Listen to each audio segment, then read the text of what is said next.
Hey everybody, welcome to this edition of the Planck Center's Summer Sessions. My name is Will Bradley, and in addition to working with the center, I am a public relations student at the University of Alabama here in Tuscaloosa.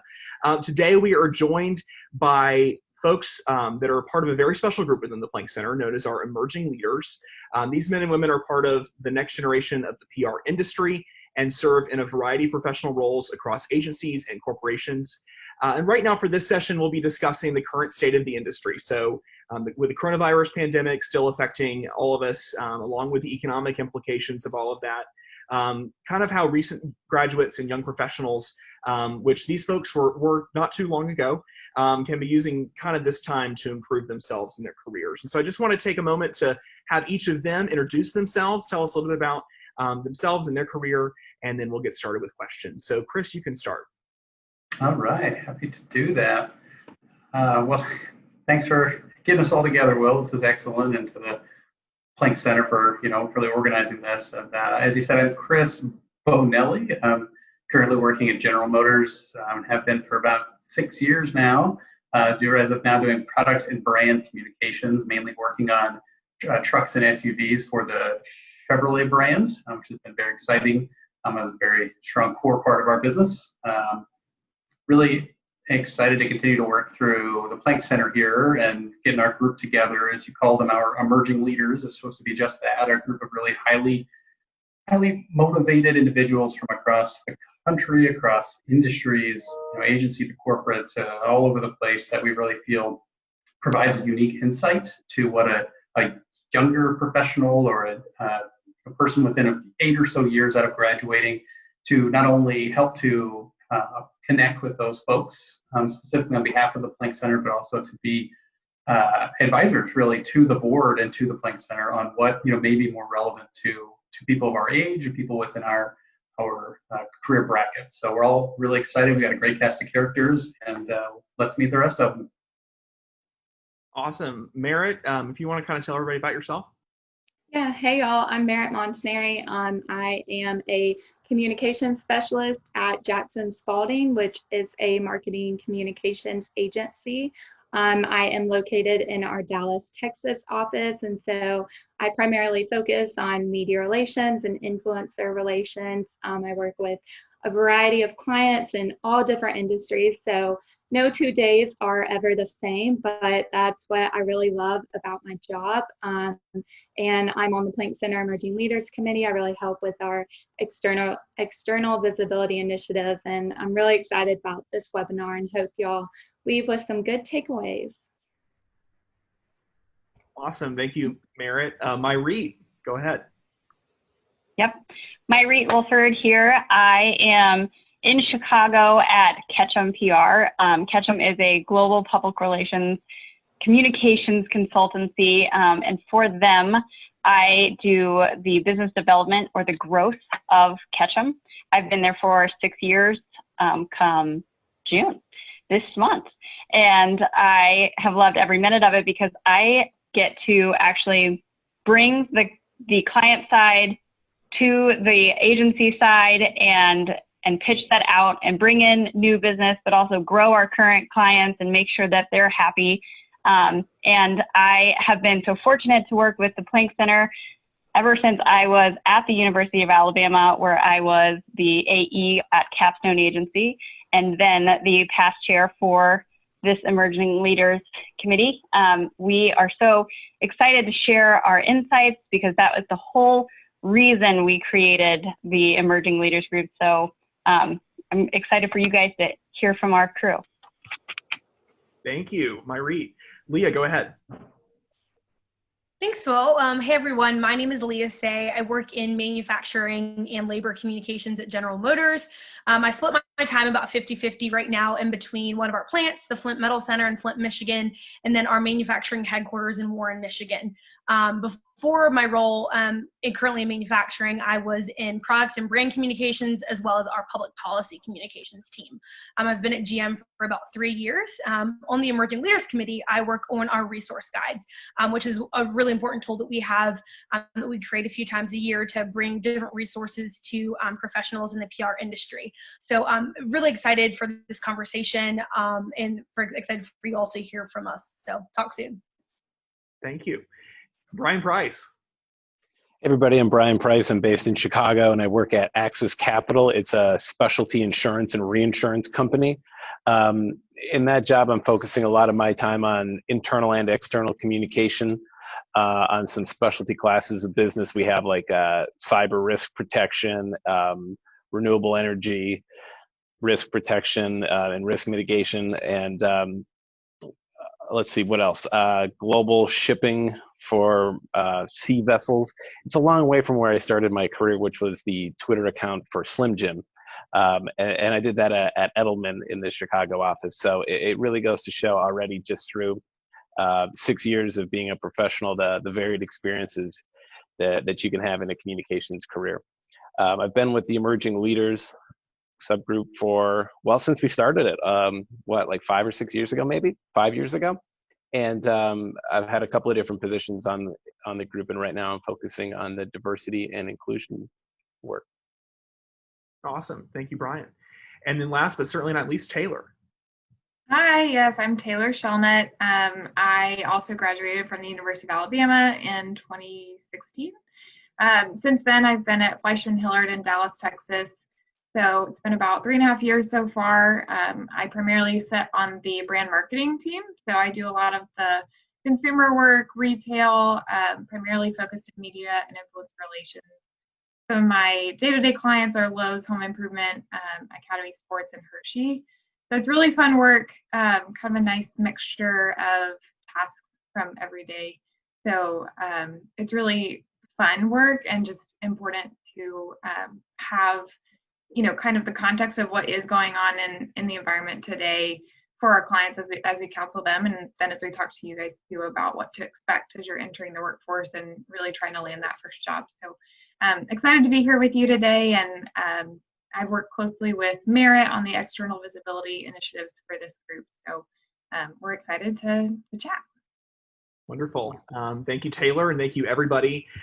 This is definitely the group of people that I wanted to get together for this conversation, just because I think it's so important that we have voices from our emerging leaders involved in summer sessions. And as we kind of produce this content throughout the summer for the industry, really important that we kind of get these voices in the conversation. So without further ado, we'll just go ahead and ask some questions. Some of these were submitted by students, fellow students of mine, and some of them we came up with. Just really wanted to make sure we were covering a lot of ground today. And so we'll try our best over the next hour or so. So the first question that we have, and this was sort of the most popular question that was asked for new graduates who are struggling to find a job in current economic conditions, how can those students use this time to improve their skills or make connections that might help down the road?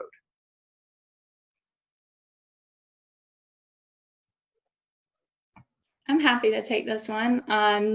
Just having graduated in May of 2019, so a year ago, I was just in y'all's exact shoes. The job hunting process is already challenging enough in a normal, typical, world, but now we're faced with a pandemic, so that just adds a new layer of challenge, but that's okay. I have full faith in y'all, but I think definitely some ways that you can navigate this period is definitely, I've heard, so many colleges are offering like online courses for free or heavily discounted rates. And so while you just graduated school, there might have been a class, whether it was in graphic design or, you're like me and you're wanting to specialize in media relations and, you would love to know how that journalism side of the brain works. Now's your opportunity. And so really invest in those educational opportunities, continue to grow in those new areas, as well as, if you really are wanting to work with a company and maybe they can't offer you a paid position right now, just given the current climate, there's always the opportunity for an unpaid internship. I know that's not as exciting because we all have bills to pay, but I promise those experiences are just going to further your career down the road and will eventually pay off. And then if, maybe they have a hiring freeze right now, just another way to get your foot in the door is, and to keep in touch with those contacts, is to ask if you can shadow them when, they're back in the office. Say, hey, I would just love to know know what, a typical day in your life is like. Do you mind if I come up to work and just sit with you, kind of be your shadow, a fly on the wall? And I guarantee you, all of us on the screen would say yes, and many more out there in the industry. And so I think now, especially us young professionals, we understand what it was like to be in your shoes, and adding this pandemic on top of things. On top of it, I think we're all, really going to be looking for ways to help out people like you who are looking for jobs. Yeah, and I'll jump in there to build on that. That was fantastic, to just understanding the landscape we're in. And I think a surprising part of that is that more now than ever, employers are valuing soft skills of people that can collaborate effectively across whatever that looks like. And right now it looks very different than normal. But I think we're now seeing more and more, now that we have colleagues not with us in the same room, and colleagues who aren't, necessarily able to communicate the way they typically would, we're seeing, at least in my opinion, kind of those higher performers and those more desired, people are the ones who are still able to get the work done and get it done effectively, whether that's, an internal Skype type system or some kind of chat, or collaborative document sharing is something that I know a lot of students have to do for group projects and things. Those kind of skills and those collaborative ways of thinking have always been valued, but now I think are even more so. And when it comes time to prepare for, those interviews or writing those cover letters or whatever it is to try to land, that job or internship, really, in my opinion, try to make that, known. Don't let that skimp over. Don't just rely on, here's my resume, hope for the best. Really try to find ways that you can show those types of soft skills and collaborative natures and thinking, critical thinking, especially even, in that realm, to add that as a little bit of flavor, a little bit of color to understand the world that we're living in, and hopefully the job that you're trying to do. All of that, I would think, is being more valued now than it ever has been. Yeah, absolutely. I think it's important. You have to show your hustle right now. When you do get that first job, what you're going to find out is many times budgets have been reduced, and we've got to get scrappy. So if you can show that you know how to play in that kind of environment, or that during this time you've picked up some skills that make you even more of a valuable asset to that team, really showing that can be a huge, huge way to put yourself over the top. Whether that's like Merritt talked about, where you pick up some additional skills, or you sharpen some skills that were secondary previously. It might be graphic design, because we can't afford to send it out to a designer anymore. We've got to take that work in-house because our budgets are down 50%, down 20%, whatever it may be. If you're able to show you've got skills that can help pick up the torch and run with that project and get it to completion, you become a really attractive hire. For sure. Thank you, everybody. Great answers on that question. So our second question, this kind of piggybacks off that one. So you've got your foot in the door. Now that you have it in the door, now that you're there, what can young professionals do to make themselves more valuable to firms or companies, their workplace basically, in times like this, and how can they kind of separate themselves in that way? Yeah, I'll take this one. I think flexibility and adaptability are going to be key right now. I think a lot of times, especially as PR folks, we usually are so sometimes set on what we want to do, and maybe we have certain projects we want to work on or certain skills that we really want to gain. But I think this really now is a time to show that you are kind of a multi-skilled professional, and that you're really willing to, kind of like roll up your sleeves and get dirty and help out with anything possible. So that might mean raising your hand for projects or different assignments that maybe you wouldn't have typically raised your hand for. That might mean working extra hours and trying to help other teammates figure things out. But I think really being flexible to kind of where your current employer is, and being adaptable is going to be key. Yeah, and I can even build on that too. I think going back to what someone else was saying about soft skills is really important right now, because everyone is in the same environment of uncertainty and a little bit of fear and hesitation, and you're dealing with, whether it's coworkers or clients that are facing that. Everyone needs a little bit of positivity. And so if you're in a position where you're in the workplace already, you've already got your foot in the door, you've got a role and a job to do every day, I think it's so important to show up with a good attitude every day, ready to put your best foot forward, knowing that, you can only do so much, but you can do it well. And so I think just making sure that you're not dropping the ball somewhere, you're offering to pick up, some slack if someone else is really struggling. We've got a lot of moms who are working from home right now, and they're dealing with kids at home. And so, stepping up to see where you can help them. Everyone has a different situation right now. And so I think it's just super important to be a team player. Absolutely. I think that the most important thing is just maturity in general. This is a tough time. No one's ever gone through this before. No one knows the future. No one can tell the future. But like Taylor said, we're all in this together. So if you are working with a mom, taking a first stab at that email so she doesn't have to, taking the weight off of your team, but also on top of that, understanding what our industry and our economy is actually going through right now is pretty important. A third of our generation and lower's jobs were taken away from them, and those who still have their jobs are working at 150%. So how can you step up and be there for the people who are working 150%, because people need it? But also a larger picture of what we're going through right now is take a look at past recessions. How did other people take it? How did they handle it? What did they do to make them stand out from the pack? I'll tell you this, there's a lot of companies that came out of recessions. General Electric, GM, IBM, Disney, Slack, Uber, like the list just goes on and on. And so if those companies can be formed from a moment like this, then I'm pretty sure you can step up for your team as well and really think in an innovative way. But really understand the trends and understand what people are going through and just be very aware of that. And I think that's the most important thing that you can do as a teammate. I love what you said there about the trends, because another great way from the agency standpoint too is, staying on top of the news and also looking at those companies that are thriving right now. And is that a potential opportunity for new business, to bring in some revenue for your company? And so looking at your connections that you have across the industry, and we always talk about how those connections are so important. And so just seeing, how the business that you're doing might help others during this time, and how you can just, get your agency top of mind, whether you're sharing a blog post they wrote on LinkedIn or, some cool case study that y'all did for a client. Yeah, there's a lot going on with this. I really like everything that's been said so far. When you think about what Merritt said about who's thriving and what industries are struggling, if you've always had your heart set on hospitality, PR, maybe a really difficult time to get into that right now. Maybe not, but likely.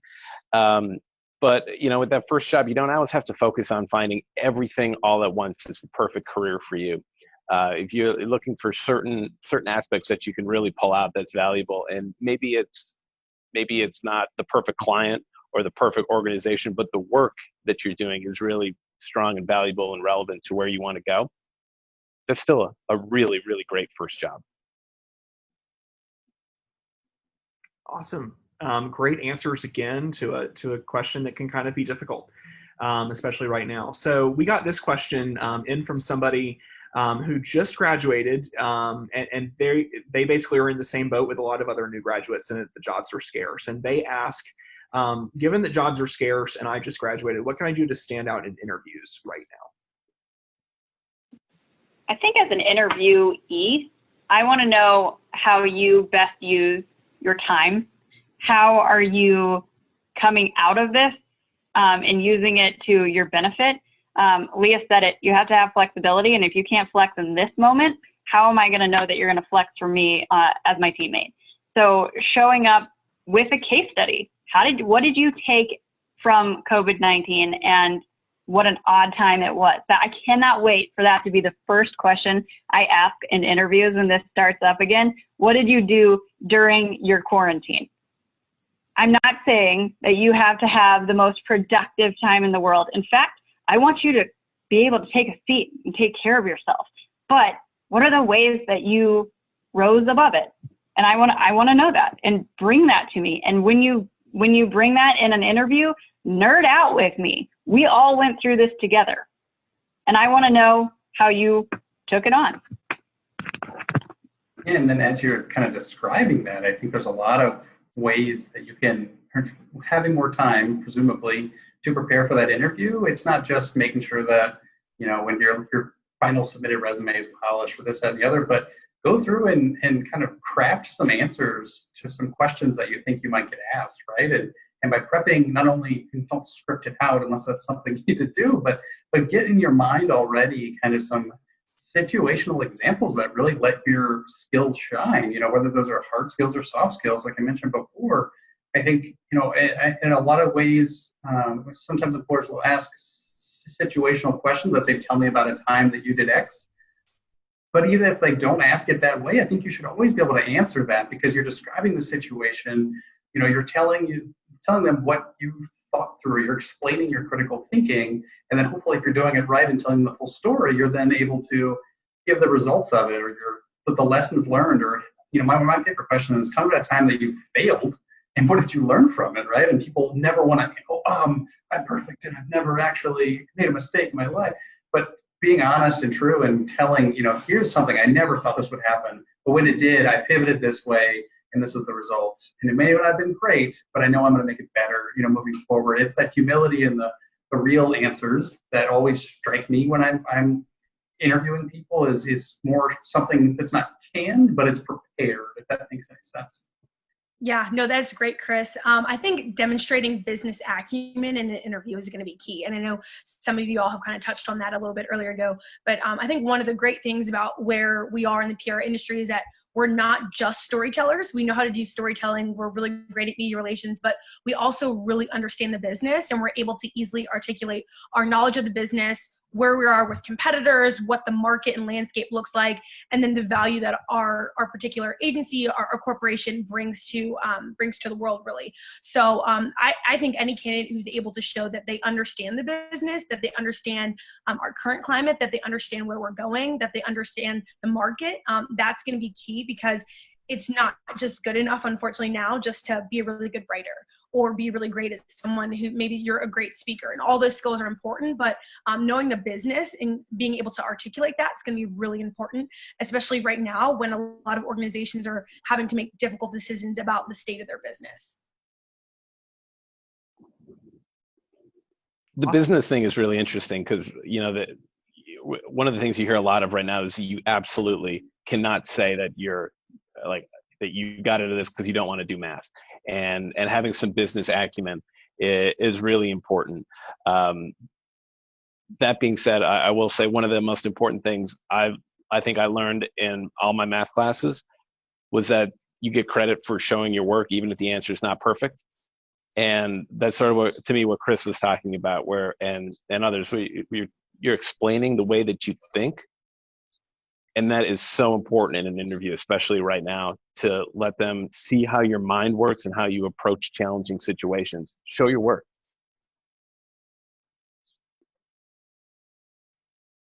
That's great. Awesome answers to that important question, I know, for so many. So shifting gears a little bit to talk about remote work. I know that a lot of us were maybe working remotely before this, but I know all of us are working remotely now pretty much. And I know for some firms and companies, remote work is going to continue even past the shutdowns and the quarantine. So I think this is an important topic. But in the age of remote work, how are you maintaining a commitment to professional development, and how do you think others can do the same, just to make sure we're always sharpening our skills even during a time of remote work?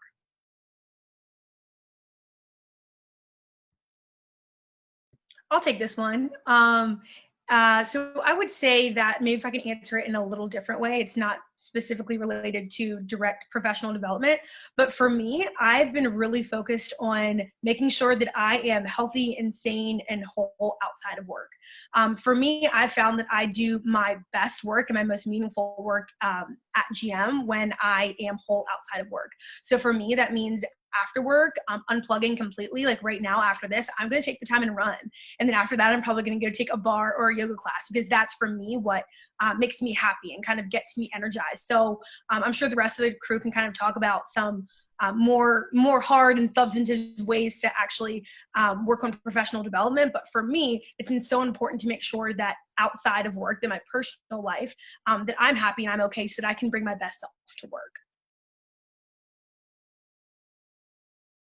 I'm glad you touched on that because I think mental health is so important right now. And I personally, have never really worked from home until now. And so I am learning all sorts of tips and tricks to just really separate the professional world from personal life, and really just taking time to unplug. And I will say, like, kind of, beyond just the webinars, I know there's so many going on out there right now, from PR Week, PR Daily, PRSA, all those ones. I get a lot of emails, and those are such awesome, enriching opportunities. But I also think my job is honestly such a great form of professional development right now. And so, if you can tap into your contacts and your networks and just like ask them about, hey, how is work going? Like, I would just love to hear, about the challenges you might be facing right now.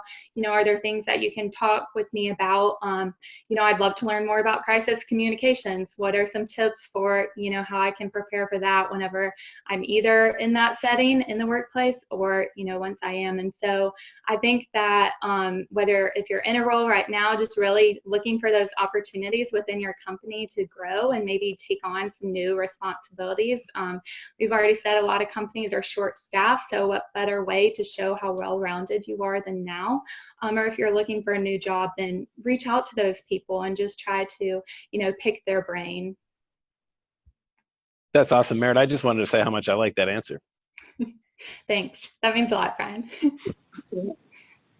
I think this moment for me has been more of a moment of care. Maybe you could consider that being networking. I consider it, how are other people going through this in a way that I need to see their perspective. And I think those bits of outreach for sure are networking opportunities and moments of outreach in a business way, but it's also a way to check in on your people and check in on people you've never talked to before and have an opportunity to have a true moment. There has never been a moment where we have been able to see the person behind so many of our leaders before. So being able to see what their background is, meet their children, talk to their kids when they get on the Zoom calls, that has been just a total blessing to me, but it's also, I guess you could call it networking. So it's something that just like getting out of your own head and getting out of making this moment such a woe is me moment and being able to just be there for other people is a really cool and also really rewarding way to work on your own business development, because people buy people and people want to work with people, and I don't want to work with someone who I can't get a beer with or have a Zoom call with now. Yeah, I think that's fantastic, Myra. And I think a lot of it, interestingly, falls into segmentation. I think that's what a big theme is coming in, is how do you segment your life? It used to be I get in my car or I hop on the train or whatever it is to go to work, and I'm at work, and now I'm completely segmented from it, and I come home and I'm not, I'm debatable with emails and texts going off at all evenings hours, but I still think at home it's so much easier to blur that, and that's a common thread you've heard quite a bit. But when you talk about professional development in that line, the best way I look at the segmentation for me, this is very nerdy PR, but when it comes to Twitter, it's Twitter lists, right? So it's very easy for me, and I do this quite a bit during the day because it's my job to stay on top of automotive journalists and automotive stories and outlets and trends, and I've got a list of 150 journalists and their outlets and whatever, all in a Twitter thread that I can follow all day long and keep tabs on things and what have you. And then I have one for fantasy football because, of course, you got to really make it a little bit separate, a little bit fun. But then a third one there is for professional development. Whether you look at that as a activity for the evenings and the weekends for leisure, or you look at an activity for let me take a break from work for 10 minutes and go through and see what's going on, and to build a nice list or at least a following of not only professionals, please take a look to follow anybody and everybody on this call, but to organizations that are pushing the leadership things like Plank Center, right?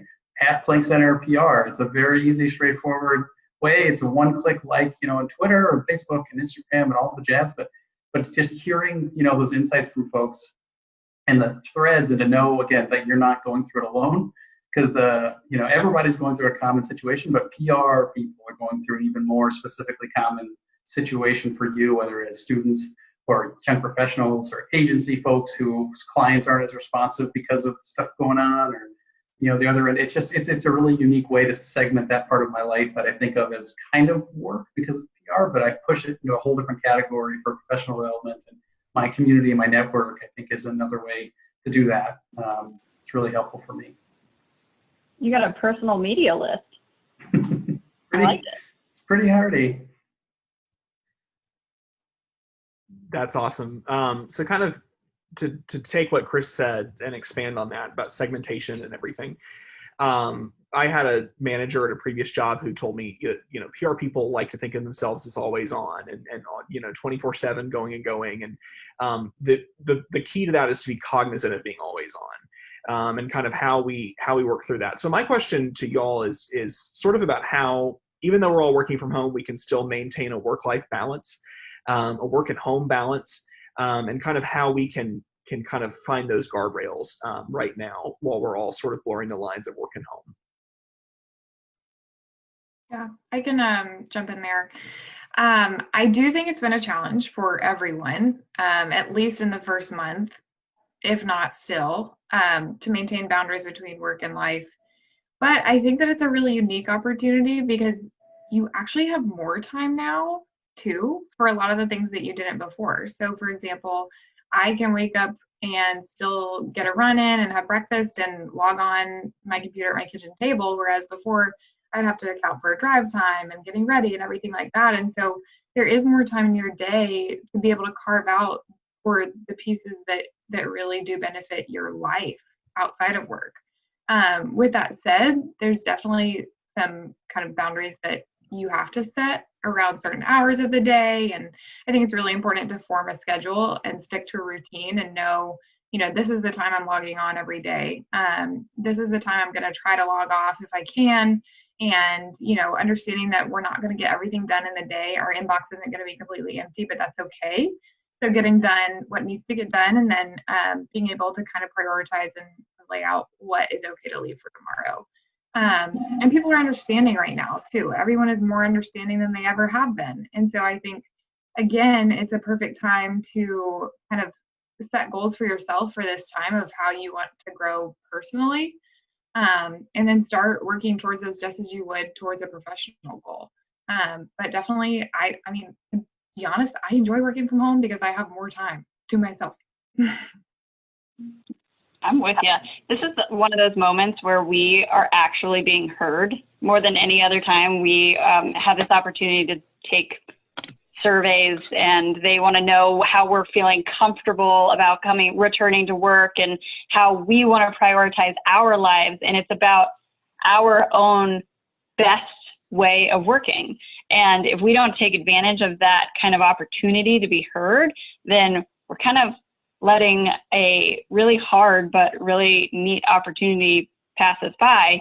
And so what I've been encouraging the women and men that report up to me that I mentor is that they start figuring out what they want to keep post-COVID, what they want, what those things that they have really enjoyed doing, and figure out ways that they can integrate that as we do enter back into the workforce. Or if we don't, I don't know if we're going to go back into the office until 2021. I'm not sure. But what are the things that I want to keep? I know I want to keep my morning routine, my quiet time. I want to keep my calls with my family at X, Y, and Z number. I want the people that I mentor to keep their yoga time. And I want them to be vocal about it. And so it's up to them to be vocal, but it's also how do you respect your team in that? And that's really just keeping them in the loop. It's a really awesome opportunity for even younger people, more entry-level people, to be heard that might not be able to been heard before.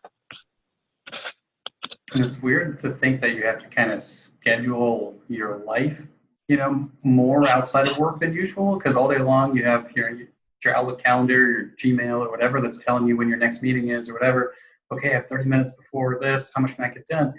And usually when I got home, I was the kind of guy, because my life is so scheduled at work, that I didn't want to schedule my evenings. I wanted to get home and do what I wanted to do, because it's, well, man, it's a nice night. Let me toss something on the grill versus like knowing exactly what to do.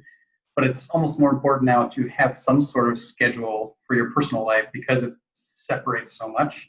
I'm glad to hear that your direct reports are doing yoga. My wife is downstairs doing yoga right now, and she's done it pretty much every single day because she scheduled it out, whether it's over lunch because she can from 12 to 1, or maybe it's after work because she has a lunch meeting. She's making very cognizant effort. As you can see, we're not necessarily the same type of human, which just makes it so wonderful and amazing, that she schedules her personal life so well. And it's, for her, it's helping her, get that same consistency and sanity and other things.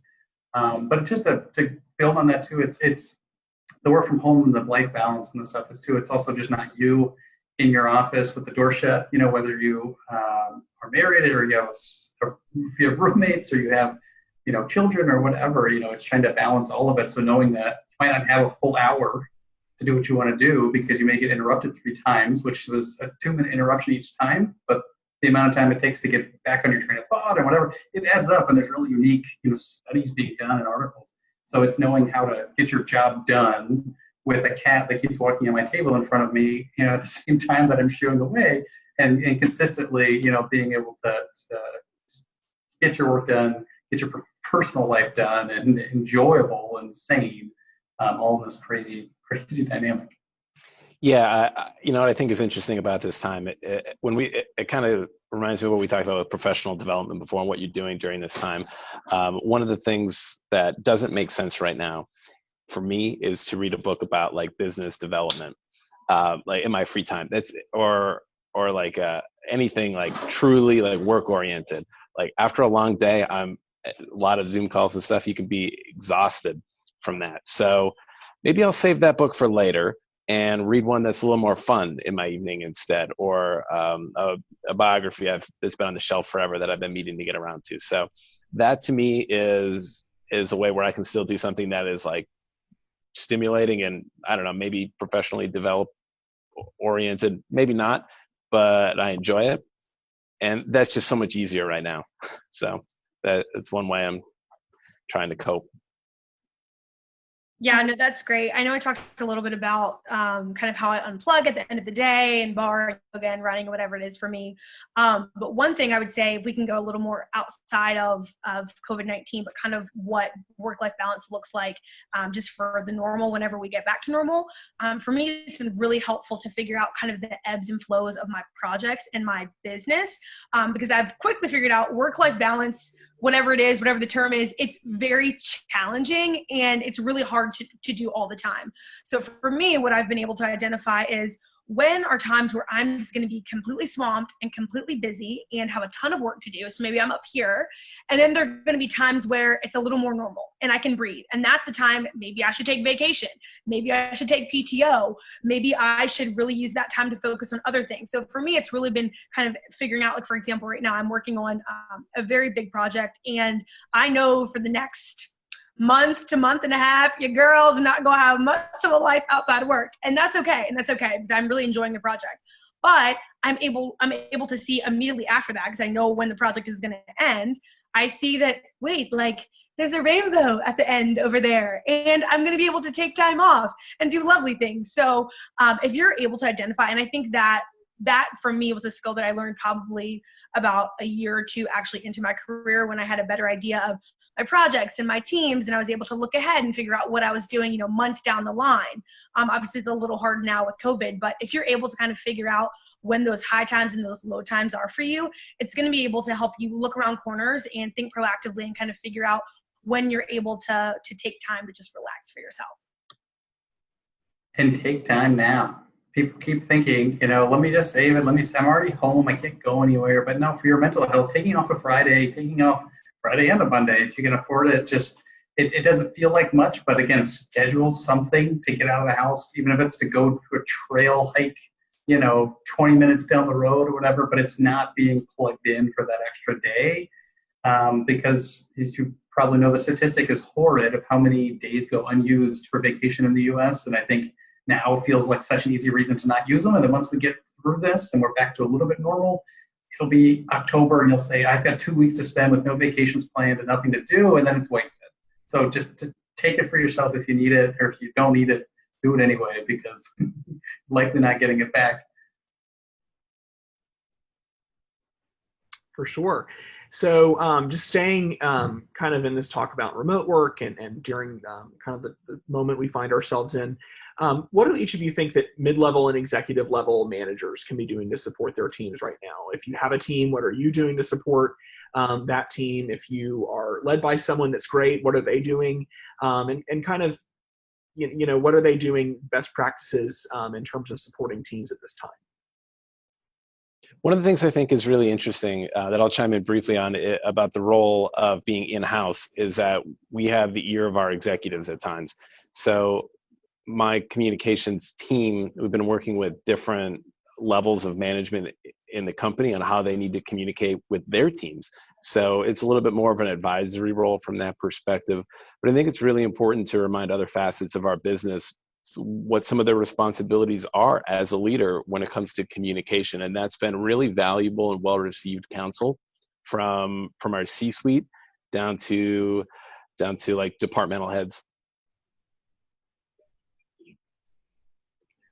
Not to do a shameless plug for the Plank Center, but with our leadership card that came out last year, and, you know, just leadership getting, I believe it was like an average score of C- across the board. And that just, to me, you know, is not, that's a little disappointing. And so obviously there is some room for improvement just with leaders across the board. And I think the opportunity is now. It's right here in front of them. And my executives, my superiors at my agency have been doing such a good job of preserving our company culture. And not only is that important at my agency, that's something that really makes us who we are, but it's more important when we're apart, I've realized. You know, I'm currently staying at home with my family, so I have people around me, but there are some of my coworkers who don't have that kind of interaction. And like we've been talking about with mental health, you know, just like building that sense of camaraderie right now. And so, you know, I've loved receiving those little personalized check-ins. I got a note 2 weeks ago in the mail. I mean, who does snail mail anymore? But makes you feel so good. And I was so excited that, you know, someone had taken the time to actually sit down and write me a note from my work and tell me, you know, how much they miss me. And those little touch points that, you know, your superiors can just do throughout the week, whether it's something as simple as an IM, just being like, hey, how are you? How was your Memorial Day? I think that goes a long way to just building positivity, which to me, I'm at my best in the workplace whenever I feel, you know, appreciated and positive mindset. Yeah, no, I think that was a great answer. Those small things are really important. Also, I love your shameless plug for the Plank Center. I think we all laughed on that one.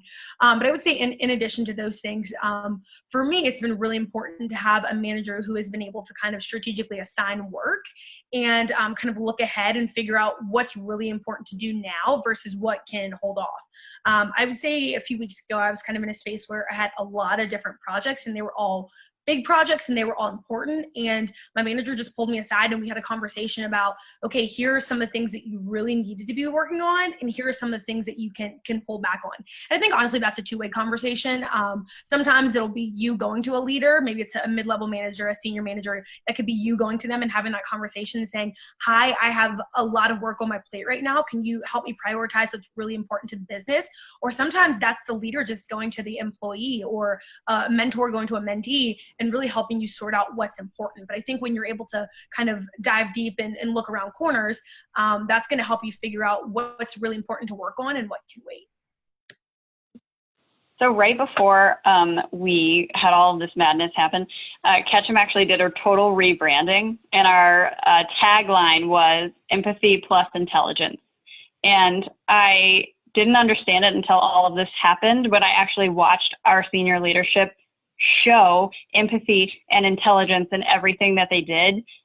I have felt closer to my agency, further away from them in this moment than I ever have. And if you know me, I'm kind of obsessed with Ketchum. But I think there's a few things that my people have needed and I have needed. I have needed structure.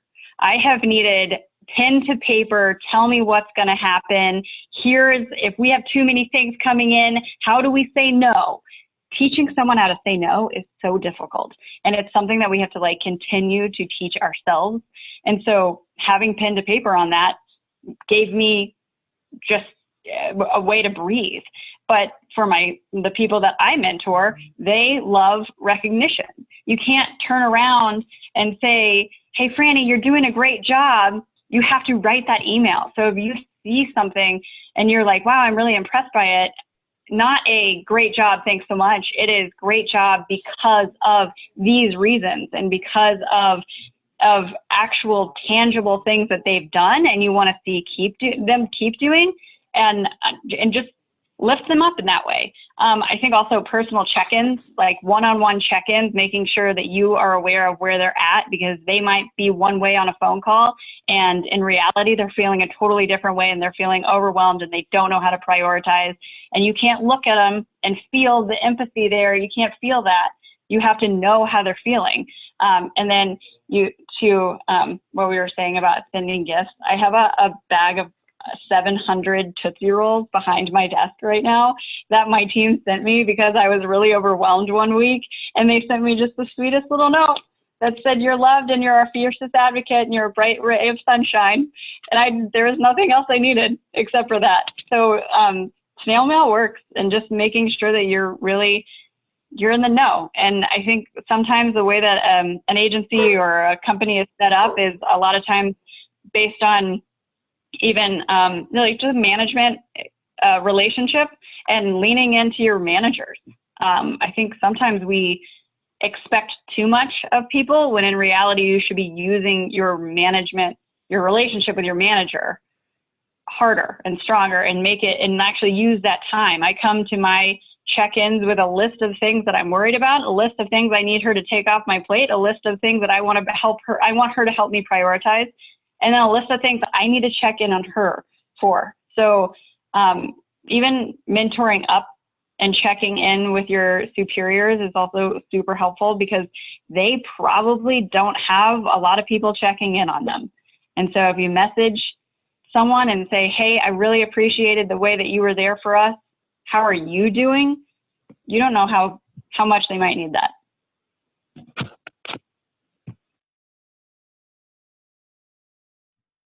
Awesome.